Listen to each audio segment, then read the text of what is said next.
Hi hello viewers எல்லோரும் எப்படி இருக்கீங்க? நான் உங்கள் ஸ்டோரி வித் ஐஷு. இன்றைக்கி நம்ம என்ன ஸ்டோரி பார்க்க போகிறோம் அப்படின்னா, பச்சை கிளியின் நன்றி உணர்வு அப்படிங்கிற ஒரு ஸ்டோரி பார்க்கலாம். நம்ம சேனலை நீங்கள் இப்போ தான் ஃபஸ்ட் டைம் பார்க்குறீங்க அப்படின்னா மறக்காமல் சப்ஸ்கிரைப் பண்ணிடுங்க, அப்படியே லைக் பண்ணுங்கள், அப்படியே ஸ்டோரி பிடிச்சிருந்தா கமெண்ட் பண்ணுங்கள், அப்படியே பக்கத்தில் இருக்க பெல் ஐக்கானையும் கிளிக் பண்ணிடுங்க. அப்போ தான் நான் போடுற எல்லா வீடியோ உங்களுக்கு நோட்டிஃபிகேஷனில் உடனே ஷோ ஆகும். இப்போ நம்ம வீடியோக்குள்ளே போகலாங்க. ராமு வீட்டின் அருகே விளையாடி கொண்டிருக்கும் போது ஒரு அழகான கொஞ்சி பேசும் கிளியை கண்டான். என்ன அது, கிளி மாதிரி தெரியுதே என்று அருகில் போய் பார்த்தால் கிளியின் காலில் அடிபட்டு ரத்தம் வடிந்து கொண்டிருப்பதை கவனித்தவன் வாரி அணைத்து கையில் எடுத்தான். அதன் காலில் அடிபட்டு ரத்தம் வடிவதை கண்டவன் அதை எடுத்துக்கொண்டு வேக வேகமாக வீட்டிற்கு கொண்டு ஓடினான். அங்கே அவனது அம்மா வீட்டு வேலைகளை கவனித்து கொண்டிருந்தாள். அம்மா அம்மா இங்கே வாங்க என்றான். என்னடா ராமு, ஏன் கூப்பிடுற? அம்மா கிச்சனில் கொஞ்சம் வேலையாக இருக்கேன், முடிச்சிட்டு வர்றேன் என்றாள். இங்கே வாங்க, நான் ஒரு கிளி கொண்டு வந்திருக்கேன், அதோட காலில் அடிபட்டு ரத்தம் வருது, அதுக்கு மருந்து போடணும், வேக வேகமாக வாங்கம்மா என்றான் வீட்டிற்கு வெளியில் நின்றபடி. இதோ வர்றேன்டா என்று சமையல் கட்டிலிருந்து கையில் மருந்துடன் ஓடி வந்தாள். அந்த கிளியை கையில் வாங்கியவள் அடிப்பட்ட இடத்தை நன்கு சுத்தப்படுத்தி அதில் மருந்தை வைத்து தடவி கட்டு போட்டுவிட்டாள்.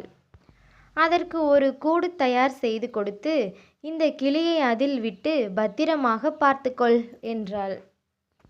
அம்மா கூறியது போலவே அவனும் அந்த கிளியை நன்றாக பார்த்து கொண்டான்.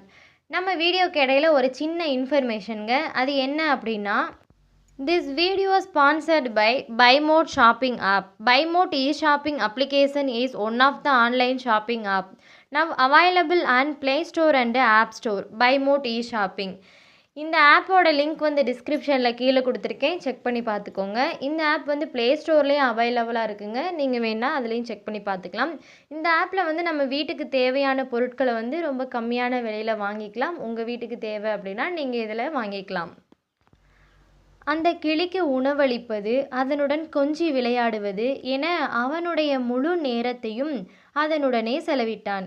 இப்பொழுது அவனும் வெளியில் எங்கும் விளையாட செல்வதில்லை. நாட்கள் செல்ல செல்ல அந்த கிளியின் காலில் உள்ள காயம் மாறியது. கிளி இப்பொழுது நடப்பதற்கும் பறப்பதற்கும் நன்றாக பழகியிருந்தது. திடீரென்று ராமுவின் அக்கம் பக்கத்தினர் எல்லோரும் பறவைகள் விலங்குகளை எல்லாம் வீட்டில் வளர்க்கக்கூடாது, அப்படி வளர்த்தால் நம்ம சட்டப்படி கம்பி எண்ண வேண்டியது தான் அப்படின்னு சொல்லியிருக்காங்க. இதையெல்லாம் கேட்ட ராமுவோட அம்மா, இங்கே பாரு ராமு, இந்த கிளியை இனிமேல் நம்ம வச்சிருக்க கூடாது, அது சுதந்திரமாக பறக்க விடணும், சரியா? போய் கிளியை கொண்டு வா என்றாள். என்னம்மா திடீர்னு?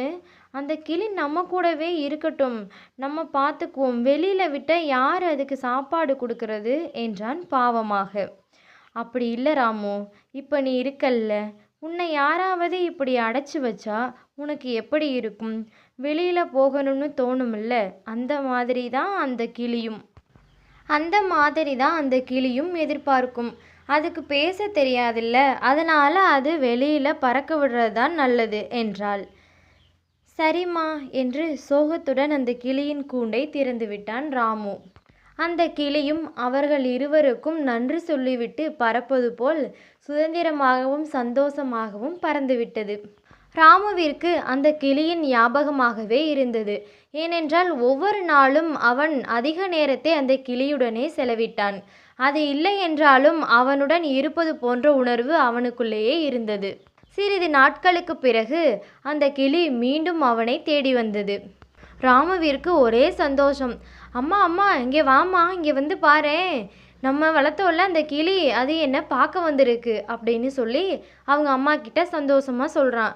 அவங்க அம்மாவும் நீ அந்த கிளிக்கு ஏதாவது உணவு கொடு அப்படின்னு சொல்கிறாங்க. ராமு அந்த கிளிக்கு பழங்கள், காய்கறிகள், அதுக்கு என்னென்ன பிடிக்குமோ அதெல்லாம் அவன் உணவாக கொடுக்குறான்.